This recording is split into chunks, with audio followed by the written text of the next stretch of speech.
Hello and welcome to the Theory of Thing Investment Podcast. My name is James Wheeler, Managing Director of Barclay Pearce Capital's Wealth Management Team, and you are here live from Studio 83,006. It's 26th of the 7th, 2024. That's it, 26th already.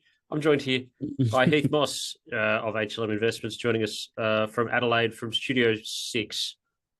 Yeah, only 6 studios here in Adelaide. Yeah. Mate, how are you going? Very well, thanks, I'm still getting used to this new format. Zoom doesn't have a 3, 2, 1 started. It's just you hit record, and then she's like recording in progress. So there's a delay. I don't know how to edit or get around that. Yeah, mate. Sorry. Good. Very good, very good. The year's flying along, isn't it? We're almost in August. It'll be ASX reporting season soon. In fact, I think we might have a couple of companies next week already reporting. But yeah, good. Kids are back at school. It's been a bit of a nothing week, although it's been an everything week as well. You think? Yeah. Everything all at once, mate. My week has been an absolute mess. Or not a mess. I mean, it's been an organised mess. Just in getting it done. I've because we had our London conference a few weeks ago that went really, really well. The Australian Investment Summit that. Now I've actually had parts of my team started to trickle back from various areas that they went, because you go over to London and some of them went to different places. One of them, Tessa, who's in our events team, she brought me back via Morocco a fez. Look at that. Fantastic. Hey, I'm not sure how you're supposed to wear it. You remind me of the villain from I think Indiana Jones. He wore one. He wore a fez, I think. Yeah. Thanks, mate. I was wondering if the Shriners would want to have me on into their fraternity. I think I could probably do that. Drive one of those little cars. I don't know if you wear it back. Do you wear it back on your head like that? I have no idea, mate. Yeah. Anyway, I'm sure this is fascinating listening for anyone who's hearing it through the podcast. Isn't watching a grown man trying to squeeze a fez into his head. Anyway, it is a good, beautiful part of culture. She also brought me back some oils, hand oils, hair oils, and stuff like that, which is really nice. It's good. I love when people do that. Just small things. Yeah, fantastic. Mate, the highlight of the week for us, I mean, the standard book talking that I do, we got $2 million raise done to list Wellnex over in London, and a dual listing that we're going to be doing over there. So yeah, I saw that. Fantastic. That's all done and funded. It was pretty good. And the biggest one, I've been sitting on this. No, actually, it was a rumor. We didn't know for sure, and so it wasn't any sort of material information on the whole thing, but main board. They announced that they were going into the main board. Fantastic. Great. I'm also amazed that was managed to be kept on the lowdown from my guys for so well, which is great. It shows that Chinese walls are in place, which means that the broking firm is working and everybody's happy, which is good. And then they've come out on main board and I'm just like, that is incredible. So not on the AIM, which is good. So everyone's very happy. There's a lot of brokers over there. I would strongly recommend for any company that's out there who's finding valuations tough on the ASX, look at a dual listing to London. If you want to do that, please come and talk to the guy in the fez. They're pushing it hard, aren't they? The LSE. Actually, the TSX are pushing it as well. The Canadian Toronto Exchange are pushing it hard as well for dual listings here in Australia. Toronto's. I mean, it's difficult. That's a tough slog. It's a tough slog going to Toronto, mate. Mate, we've had something happen. We've had a few things happen this week. Had a week. I was set to go on Ausbiz. I went on Ausbiz yesterday, and here's a little bit of behind the scenes magic that happens as I think that I like to reveal what's behind the kimono or behind the curtain, whatever it is, and you got to send your notes like a day ahead of schedule for what it is you're talking about. Yeah. If you're going to go on Ausbiz, they like it 2 hours ahead, but they've had a few changes and they're just like send it a day ahead. So I sent it a day ahead. I had all these valuation sites. So this is on Wednesday. On 19 out of 20 metrics, the S&P 500 is expensive. Everything, and I could pull that up. In fact, I'll do that after, but I'll pull it up, just showing exactly how expensive it was, and it was showing about and even just on the PE multiple, just how expensive that was as well. Looking at all of the metrics except for one, even the weird stuff like what's some of the weird ones? So valuing the I've got it right here. Let me just yank it up for you. I'll pull that down. No, it's not going to work because you're going to be able to see people's email addresses. Yeah, we don't want that. I don't want that, right? Chinese anyway, walls. See it. It's on the trailing PE, trailing gap PE, forward consensus PE, normalized Schiller PE, price to book value, forward peg, trailing peg, and like I said, even on the weird ones, the S&P in gold terms, WTI terms, Russell 2000 terms, expensive over historical averages, although back to 1792, some of these averages go back. 1832 to present for the trailing GAAP PE. So that was expensive. And I put all these things up there just going, look, it might be time to just ease off a little bit. Definitely don't put any new money into it that's going on. And then Wednesday night happened. So Thursday I rock up to the studio thinking, well, I can't go in with that, can I? Because the market has already torn everyone a new one. And so I can't go in and say, well, this is what I was going to talk about. I was going to say you should stay out of the market. I was going to say the market's set for a pullback. Then you look like a complete. You look like a bit of an F-wit, I think, if you go. You do that sort of thing. So you do. Anyway, so we had to find something else to talk about, which is fun. Yeah, the market swings and changes so much. I remember driving. I had everything set for an Ausbiz talk in mid-morning. So driving into the studio. Trump tweeted one thing, everything changed, had to change everything we were talking about within the space of an hour. It was, chaos. So, it certainly keeps things entertaining, doesn't it? It does. And as I said, it's just like, welcome back to that thing again. Now, Trump isn't a shoo-in, so this is where it is. I actually think a big part of the correction that we're seeing now in the market is because there's an uncertainty about who the next president is going to be. 100%. I think it's too coincidental that Harris gets the nomination. Well, I don't think it's official yet, but it looks like it's going to get the nomination. And odds have come in for her, blown out a little bit for Trump. And she's in a bit of a honeymoon period. She'll get a bit of a lift in polls, etc. Over the next couple of weeks because of it. Uncertainty. The market's gone from knowing, okay, Trump's going to be in power in a few months, etc., to now he's probably still going to be in power, but there's a risk he's not. It's not a wave. His odds have definitely come down. And I think that the idea is that it's not a complete Republican sweep either. That's going to be the kicker. No. If she can at least hold it together so that they don't lose both houses of Congress and the presidency, then I think that that'll be a win for the Democrats at this stage looking into it. And hell, she might now actually just jag the presidency because it's a two-person race. Yep. Her vice presidential pick might help them flip Pennsylvania. Anyway, show us your market wrap. What do you got for us? Market wrap. All right, let's get stuck into it. Share my screen. Where's my screen? There we go. Share it. Nice. Beautiful. All right. Beautiful. Nice SPX, S&P 500 move there. Beautiful. So you can see the how we've peeled off over the week. That's not news. It's down about 2% for the week. Feels like a lot more. I would have said 7 or 8%. Is it seriously only 2%? Yeah, and we're only down 4.7% from the high up here. And that's just a little area I thought we would test where we consolidated a few weeks ago. And we're right on the trend line now. Last night, I think we had a 100-point swing last night, which was the largest in God knows how many days. And we've broken our streak this week of days without a 2% fall in the SPX. I think it was 357 trading days. I've been saying 700. I've been saying 700 just to see if anyone picks me up on it. It's not. It's. I thought it was 452, but okay. Yeah. It was in 2022. I think is when it was. So. Yeah, and actually, it's nowhere near the longest. I mean, the longest was 900 days, and that was before the GFC. Yep, that was 2000, all that 2005 to 2008. Yeah. It was remarkable. I didn't realize we went that long. I was fresh into the industry then. I started in 2004, so I was just a young pup then. But yeah, we can see the comeback there. If we look at the NDQ, the Nasdaq 100, it's a lot more severe. I think we're coming back to about that 18,400 mark on the NDQ. You can see that was previous highs back in, what are we looking there, March and April. Where there was a bit of consolidation and then a move higher. And it also coincides with the 200-day moving average. Whereas you look at the SPX, if we break down below this trend here, then we've got another 200 points to fall. So another 4% or so to fall. We should be a healthy, close enough to 10% correction, which I think has been on the cards for a while. We haven't had one this year. We average about 2 every year, 10% corrections. Yeah. So we're overdue. Like you said, every metric was saying it was overbought. You can see down here on the RSI how overbought it was, the most overbought since December 23.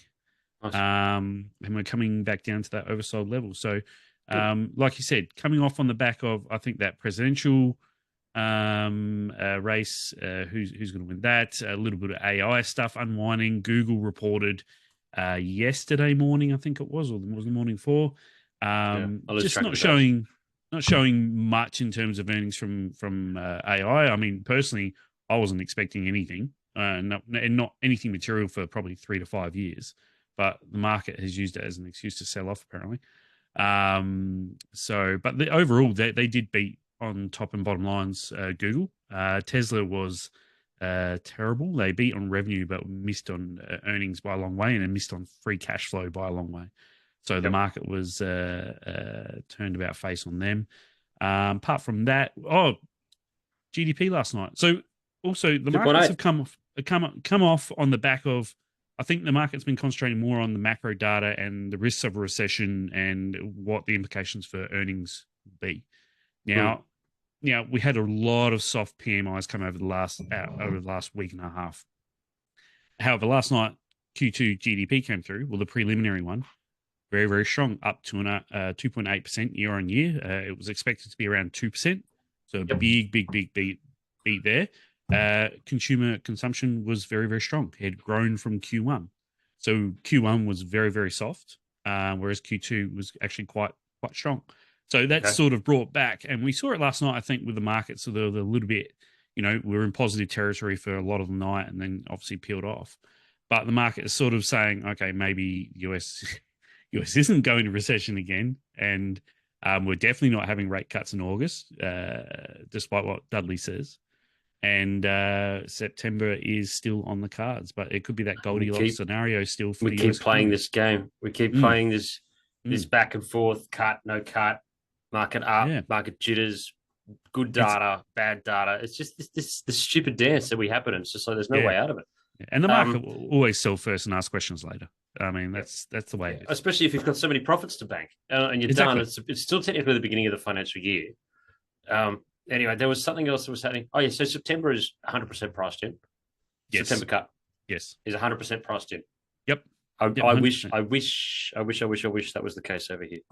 Yeah. And I've just got the 10-year yield on the screen there. We've seen a bit of a rally in yields over the last week or so. Did peel off last night a little bit. Not much to talk about there. US dollar, again, mirroring those yield moves. If we look locally, let's go to the XJO. Oh yeah, I get asked about this a lot. We got to start making more stuff about the Australian market. Yeah, so we will do our best. Okay, Heath is the local guy. I'm the overseas guy. We can see here our market has peeled off with the US. We have outperformed though. We were only down, I think, 1.3% this week versus the US's 2%. And we're only, I think, 2.5% or something off our highs versus the US, almost 5%. So we're outperforming here. That's a bit of a value play, I think, and that we're dominated by financials and minerals. Speaking of the minerals, if we want to go to minerals, and I'll quickly jump to copper. Copper has just, that's one miraculous green bar in a very, very bad run. The plenum was everyone. There was a lot of hopes being rested, and myself included, that there was going to be some sort of thing out of there saying that we're going to be doing this. Nothing at all. Nothing. Although they have started tinkering around with some of their rates over the last few days, short and longer term. So maybe they're basically their target is still 5%. And they're tracking below that, so they'll need to stimulate the economy one way or another. And but I think it's also in line with especially Europe and Germany. PMIs around the world went really, really soft over the last week or so, and that also gave the copper and basically every other metal going around a reason to sell off. And you see we picked at 4.62 a pound, and we're now around 4.11. So. And massive stockpiles building in the LME. I mean, I think that's partly because China's selling off theirs. but massive stockpiles there. So yeah, and surprise. I mean, considering all that, the XJO has held up pretty well, I think. Yeah. Only being around 2.5% off of our highs. So, and we're up. Where are we? We're up almost 1% today. So we're getting some of those back. Not bad.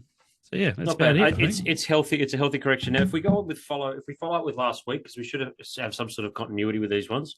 Mm-hmm. I've got to make sure that I look at the camera and not at the screen, because I understand that it is good footage that you've got going on there, but I'm going to try and do more of my TV host thing and look at the screen.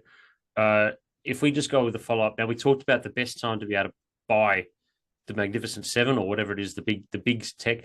Let's just go with Nasdaq and do this one. I mean, MAGS is the name of the ETF if you just want to own the 7 that's over in the States, but I think it is that's not leveraged.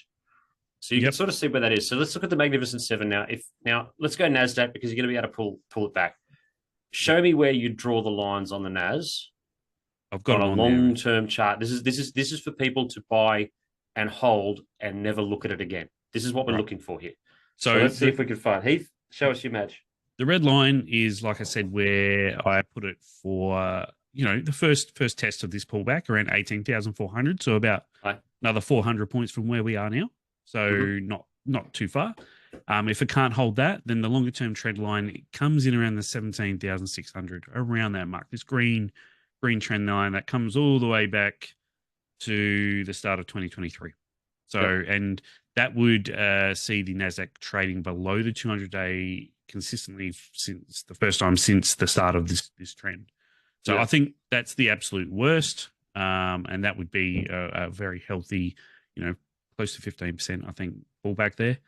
And that's where I would be looking to accumulate your Microsoft's, Apple's, Google's sort of. Can you show me a weekly back 5 years, please? Weekly back 5 years. All right, you're going to test just hit the W. Your way of using TradeView is all right, painful. We go. Oh Jesus! Look at that. Hang on, that's too far. It's too far. I've gone too far. Are you going back to the 80s? Oh, there we go. There's 5 years. Is that 5 years, really? Yeah, that's 5 years. And luckily, this is a chart I prepared earlier. Remember those days? Yeah, it's looking pretty good. Very, very healthy run there. We all know about that.